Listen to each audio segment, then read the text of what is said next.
Bonsoir à tous, bienvenue dans ce journal dont voici les titres. Le Premier ministre Mohamed Beavogui a reçu en audience ce matin professeur Joseph Kizerbo de l'OMS, venu faire ses adieux, et le représentant de Reporters sans frontières, venu lui parler de collaboration pour la promotion de la liberté de la presse en Guinée. Adi Kamara sera dans ce journal pour son compte rendu. Et puis les nouveaux ministres des Affaires étrangères, des Pêches et de la fonction publique ont été installés ce matin. Ils promettent de mériter la confiance placée en eux avec la participation de tous. Enfin, la Belle Guinée, le salon des productions locales a ouvert ses portes au public. Des rencontres et des échanges d'expertise sont au programme pour faire de la visibilité sur le Made in Guinée.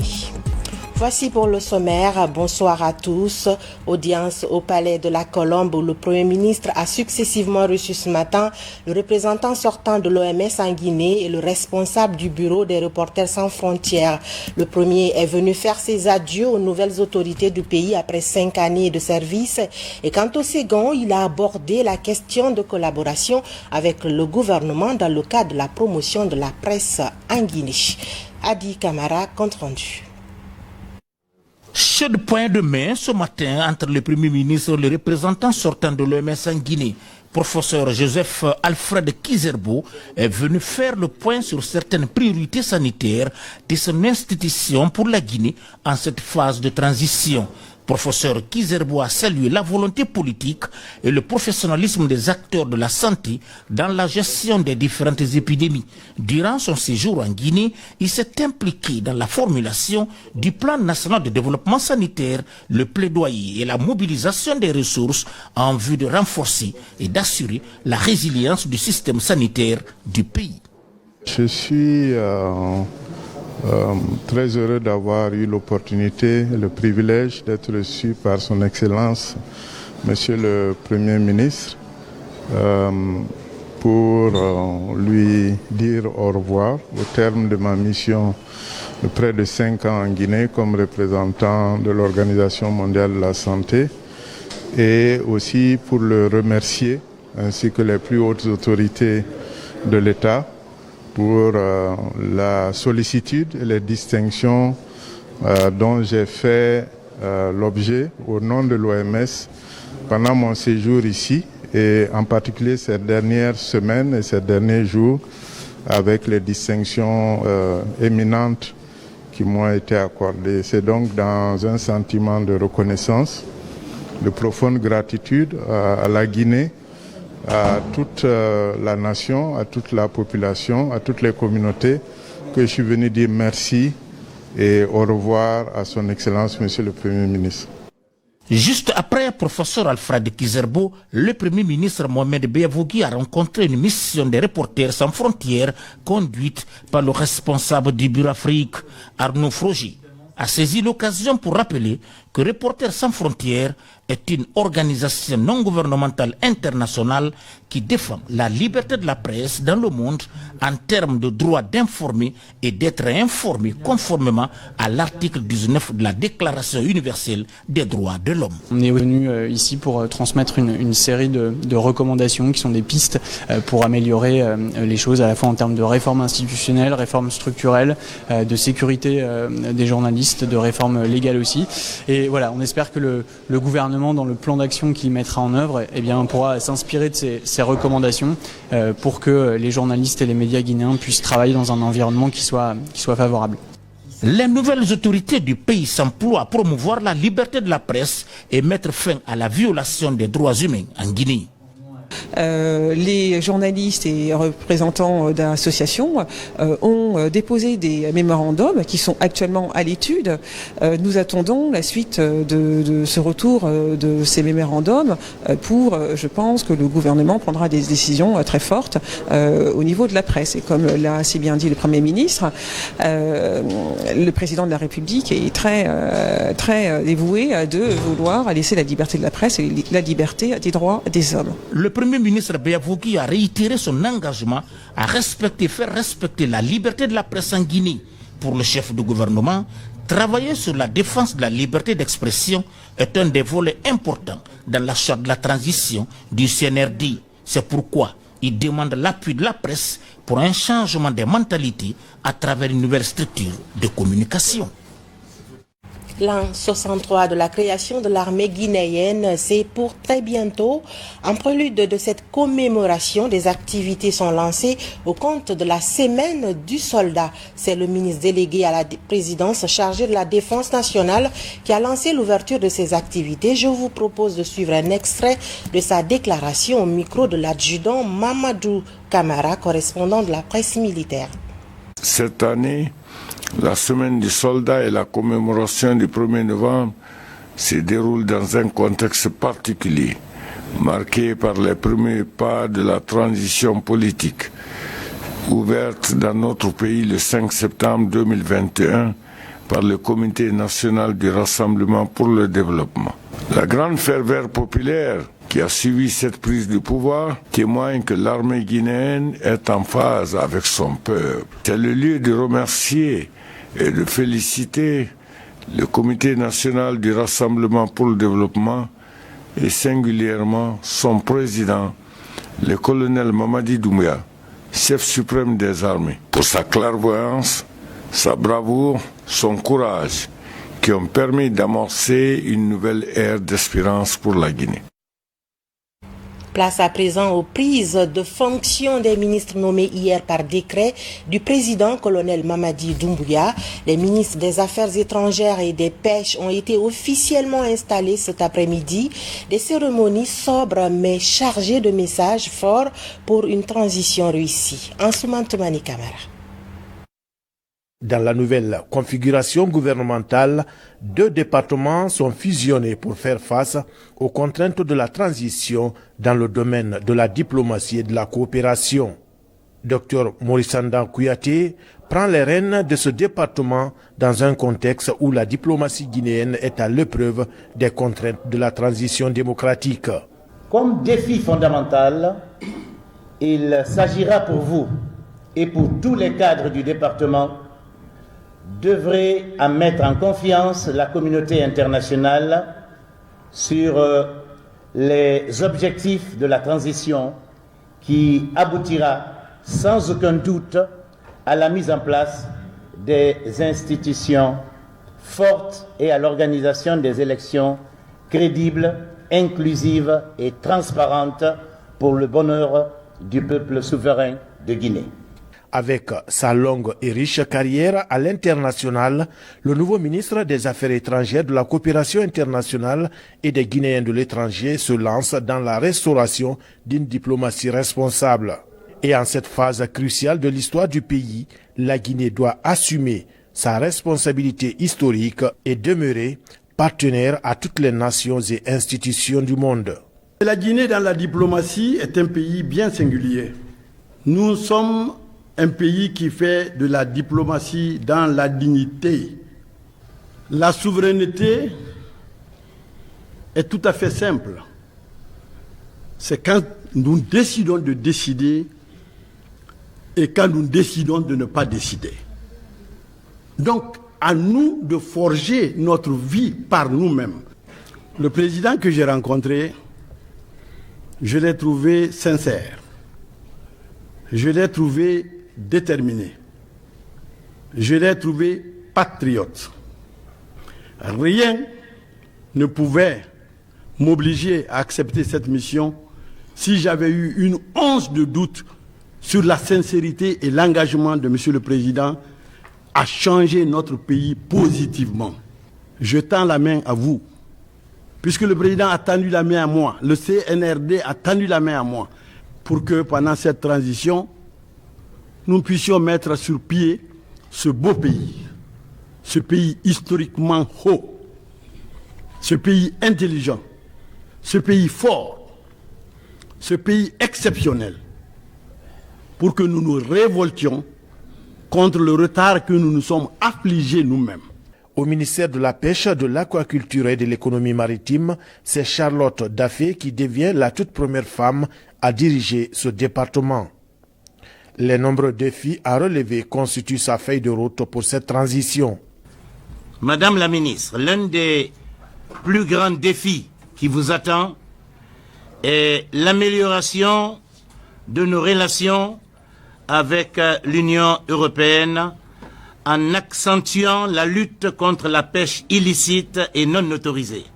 D'autres défis, non les moindres, sont également à relever dans un court terme, dont, entre autres, l'aménagement des pêcheries, l'amélioration des conditions de conservation et l'exploitation judicieuse de nos ressources halieutiques, la valorisation des produits de pêche et le développement des industries de transformation et de commercialisation, le développement des capacités des ports de pêche industriels, des ports et des débarcadères de pêche artisanale. Faire accéder la population à la protéine animale de qualité et en quantité à partir de la mer, des eaux fluviales et de l'élevage de poissons, la ministre des Pêches promet de s'investir pour répondre à cette exigence de sécurité alimentaire accompagnée de la mobilisation de fonds. Aux travailleurs et cadres du département, je tiens à dire que de leur adhésion, leur persévérance et leur dévouement dépendra la réussite de la politique gouvernementale en matière de pêche, d'économie maritime et d'aquaculture. Ces deux prises de fonction se sont déroulées sous la haute autorité des membres du cabinet de la présidence de la République, des membres du CNRD et des ministres de la République nouvellement nommés par le président de la transition, colonel Mamadi Doumbouya. La principale consigne donnée reste l'intégrité dans la gestion axée sur les résultats. À la fonction publique, le nouveau ministre lui aussi a pris fonction. Julien Yombouno, spécialiste en éducation, trouve devant lui des défis dont la modernisation de l'administration publique guinéenne. Papa Kouyaté, Mamadi Ternaka Misoko. Au ministère de la fonction publique et du travail, Julien Yombouno prend les rênes. Installé dans ses fonctions par le ministre secrétaire général du gouvernement, ce spécialiste des questions d'éducation en poste à l'UNICEF Guinée a bénéficié de la confiance du président de la transition, le colonel Mamadi Doumbouya et du CNRD.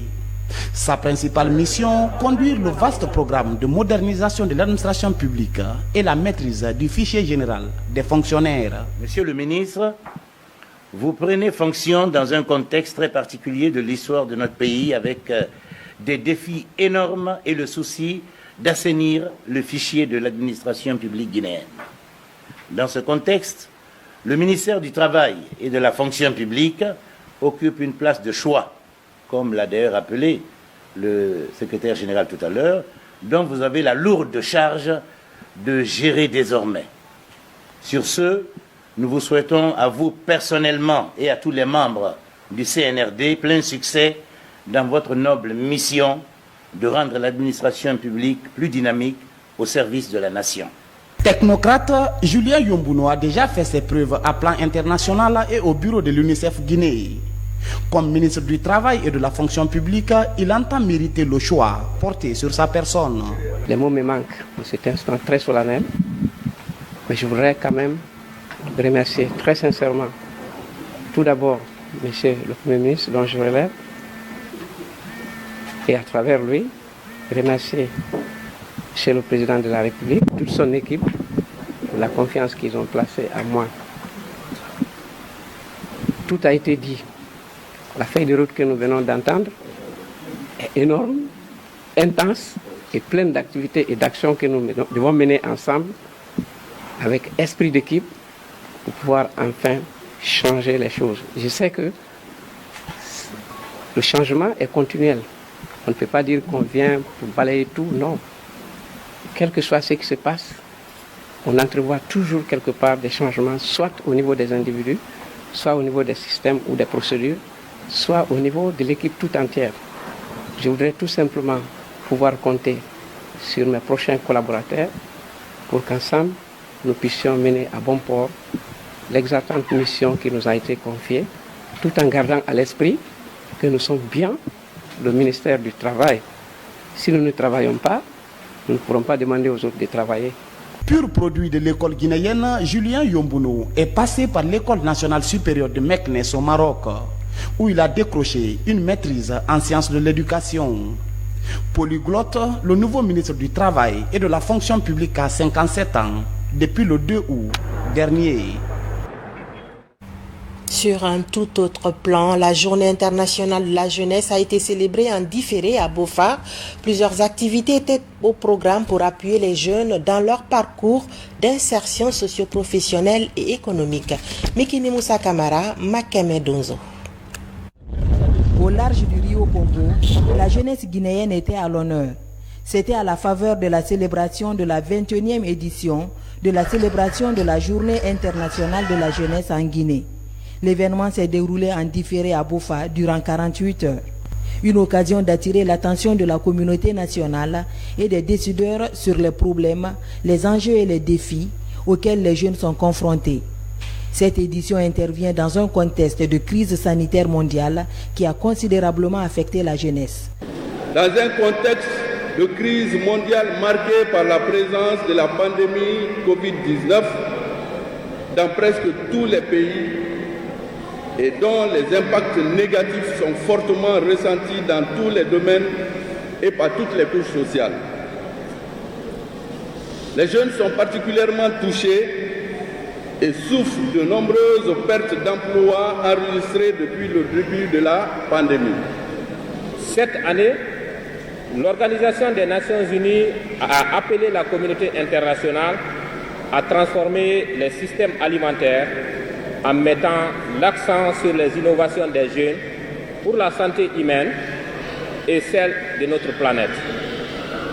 Les Nations Unies soulignent que le succès d'un tel effort mondial ne sera pas atteint sans la participation pleine et effective des jeunes. Selon les statistiques du département de tutelle, plus de 77% de la population guinéenne ont moins de 35 ans. Au-delà de son caractère festif, cette rencontre interpelle les jeunes à l'action citoyenne et à la prise de décision en tant qu'acteur majeur du développement. Je suis touché, je suis content que le ministère s'est intéressé aux jeunes. Alors c'est une chance pour nous les jeunes et pour mon équipe, mon groupe ici présent. Alors je félicite le gouvernement, je félicite tout le monde, je félicite mon équipe. Et je pense que c'est un encouragement, une motivation pour nous. Si vous entendez le développement, c'est la jeunesse. Et quand la jeunesse vraiment est bien encadrée, et je crois le pays va avancer dans ce sens. La Journée internationale de la jeunesse a été instituée par l'Assemblée générale des Nations unies en 2000. Après l'étape de Fria et Kindia, cette année, c'est la préfecture de Bofa qui est l'épicentre des festivités.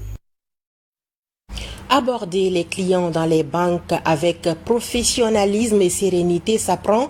Les employés de EcoBank, appuyés par leur direction générale, se familiarisent avec les techniques de négociation commerciale avec un financement de l'Office national de formation et de perfectionnement professionnel. Moussa Koumara.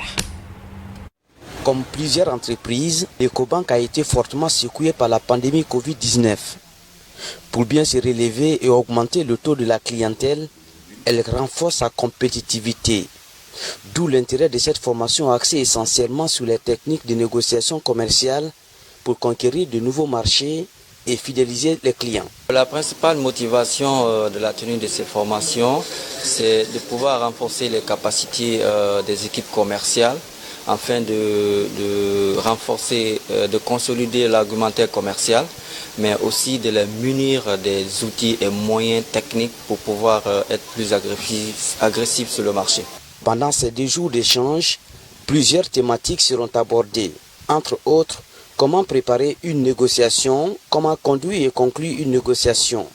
L'approche est nouvelle. Nous allons montrer une approche, une démarche, ou des démarches simples, pratiques, permettant à EcoBank ou à ses employés quand même de pouvoir attaquer le marché de façon très agressive d'un point de vue commercial, vendre ses produits électroniques, ses produits banking qui permettront à la banque de pousser les marges et d'augmenter sa productivité.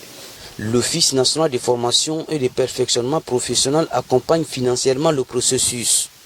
Un processus qui avait pris un coup de frein il y a quelques mois. Nous sommes en retard sur 2 objectifs 2021 pour des raisons de Covid et pour des raisons sociopolitiques. comme vous le savez. Et à partir de l'instant où nous avons pu obtenir des autorités de continuer à travailler, il est important pour nous d'atteindre nos objectifs. C'est pour ça que nous faisons des formations dans le formel, dans l'informel, pour essayer de rattraper le gap. Dans le registre des contributions, l'entreprise est à jour. Mais c'est la première fois qu'elle demande une formation à l'Office national de formation et de perfectionnement professionnel. Elle espère corriger ses faiblesses et augmenter ses chiffres d'affaires d'ici la fin de l'année. L'actualité, c'est aussi le lancement officiel de la première édition de Label Guinée, le salon des productions locales. L'événement se tient au Palais du Peuple. Le but est précis, mettre en avant le savoir-faire guinéen pour valoriser le Made in Guinée avec des échanges d'expériences et d'expertise. Mounir Bari. Ce que nous produisons et produisons ce que nous consommons. C'est le principal enjeu de la première édition du Salon des productions locales. Pour la réussite de cet événement, des actions de grandes envergures sont enclenchées par les promoteurs du projet.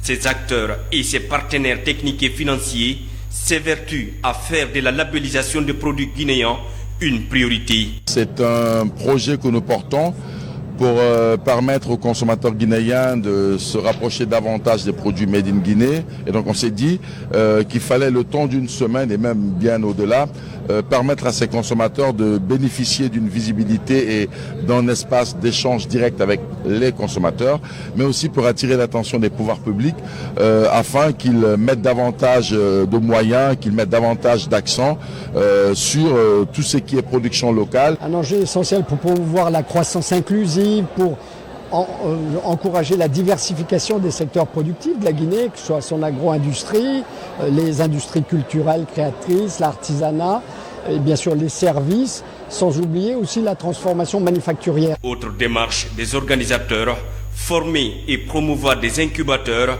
de l'entrepreneuriat féminin. Cela pour favoriser l'insertion socio-professionnelle des jeunes à travers notamment le potentiel agricole dont dispose le pays. Il apporte tout son soutien aux producteurs locaux et à la réussite de ce salon, qui est une belle initiative. En ce sens qu'il est un lieu d'échange, de rencontre, de brassage, mais surtout donne une grande visibilité à notre savoir-faire guinéen, qu'il faut valoriser. Je pense que quelque part, c'est une façon de donner la possibilité aux Guinéens de valoriser leurs produits. Jusqu'au 30 octobre prochain, le Palais du Peuple de Conakry vivra au rythme de l'ambiance, des stands et des expositions des productions locales du pays. Voilà, consommons guinéens à travers nos achats au quotidien pour encourager nos producteurs locaux. Je vous amène à présent à Niako, sous-préfecture de Saladou, préfecture de Mandiana. Là-bas, vous allez le voir, un fils de la localité développe à la fois la culture du soja, du maïs et du riz. Cette année, il a réalisé plusieurs hectares de terre, mais le départ de ses partenaires pour cause de Covid-19 ne lui a pas permis d'exécuter comme souhaité son programme. Notre correspondant Fodé Bangali Fofana est allé visiter ce domaine agricole. Suivez son reportage.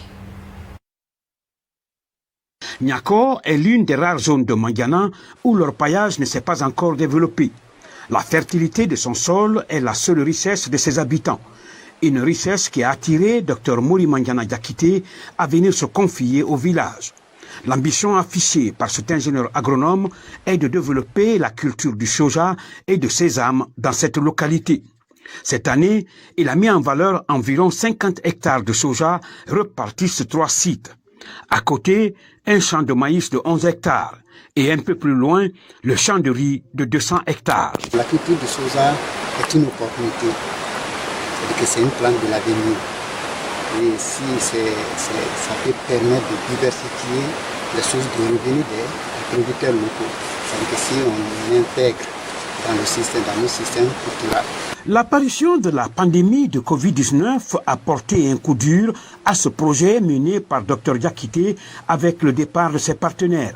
ce qui n'a pas permis de réaliser certains programmes, notamment l'aménagement envisagé du domaine. L'agriculture, c'est vraiment un domaine de souveraineté.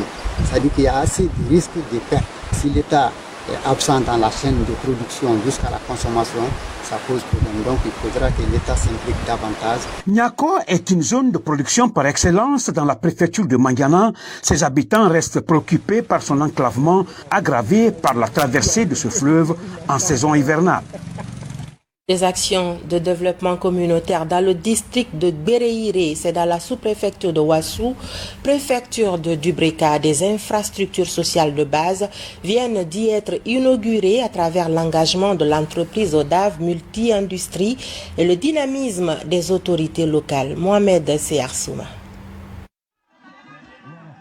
Une école élémentaire de 3 salles de classe, 200 sacs à dos et leur contenu, c'est ce que bénéficient les écoliers du district de Béréiré à Ouassou, dans la préfecture de Dubreka. Le geste vient à point nommé avec la reprise des cours, une manière d'encourager la scolarisation des tout-petits. Nous avons 6 groupes pédagogiques ici, dans les 3 salles de classe. Donc tous les niveaux, ils sont représentés ici, de la première à 6e année. Il y a 186 élèves, dont 78 filles. L'école élémentaire est entièrement rénovée et équipée par ODAV Multi-Industrie, preuve du bon voisinage avec la communauté. Un souhait vivement réclamé par les autorités locales. Première des choses, des réalisations des infrastructures et des enseignants pour que l'enseignement soit de qualité dans cette sous-préfecture. C'est mon besoin en ce qui concerne l'éducation. 2 fourrages déjà opérationnels s'ajoutent à cette assistance communautaire. Ce n'est pas tout, d'autres initiatives sont annoncées. Nous n'allons pas nous limiter ça à cela. Avec le temps, nous allons encore développer beaucoup d'autres actions parce que nous sommes en train d'investir plus de 110 millions de dollars ici dans Béréiré, dans les industries. Ces infrastructures composées d'une école élémentaire ainsi que des fournitures scolaires et des points d'eau sont mises à la disposition de la communauté. Tout cela a coûté à ODAV Multi-Industrie plus de 250 millions de francs guinéens. Vous suivrez après ce journal une série de décrets. Lecture de Saint-Coran dans la commune de Matoto. Elle est organisée par les ressortissants de la préfecture de Kankan pour renforcer la paix et la cohésion sociale pendant cette phase transitoire en Guinée. Maurice Sidibé. La préservation de la paix et l'unité nationale en Guinée pendant cette période transitoire, c'est la volonté de l'union des ressortissants de la préfecture de Kankan. À travers cette cérémonie de lecture de Saint-Coran, ces fils de la préfecture de Kankan implorent la grâce divine pour maintenir le climat de paix qui prévaut dans le pays. L'objectif visé est de faire la lecture du Coran, de faire des sacrifices afin que Dieu nous donne la chance de traverser cette période de transition dans de bonnes conditions, que ce soit une période de paix pour toute la Guinée et surtout que cette transition se passe dans de très bonnes conditions et dans la paix. Autour du Saint-Coran, des invocations sont faites aussi en faveur du développement socio-économique de la Guinée. Des appels sont lancés à l'ensemble des Guinéens à regarder dans la même direction pour une transition réussie. Tous les Guinéens aujourd'hui sont soucieux du sort de ce pays. Donc nous prions le Tout-Puissant Allah qu'il guide le pas des nouvelles autorités, qu'il nous oriente et qu'il nous amène à bon port. C'est le symbole de l'unité. D'abord l'unité à la maison, l'unité dans le village, l'unité dans la préfecture de Kankan qui est aujourd'hui le cas, et au-delà de ça l'unité de tous les Guinéens, de toutes les régions de ce pays, pour rappeler aux uns et aux autres que nous sommes une même famille et nous implorons la grâce de Dieu pour que la Guinée retrouve son chemin dans la paix, dans l'unité et dans la concorde. À la fin de la rencontre, les imams ont formulé des prières et bénédictions pour une Guinée unie et prospère. Et on finit par cette brève imagée sur Dame Fatou Bangoura qui a accouché d'un triplé dont 2 siamois il y a 48 heures à l'hôpital de Kindia. Mais très malheureusement, les filles siamoises qui avaient un très faible poids à la naissance sont décédées au cours de leur évacuation sur Conakry où on les amenait pour une meilleure prise en charge. Paix à l'âme de ces petits anges. Amin. Voilà, vous suivrez juste après ce journal une série de décrets. Fin de ce journal. Grand merci à vous de l'avoir suivi. Bonsoir et à demain.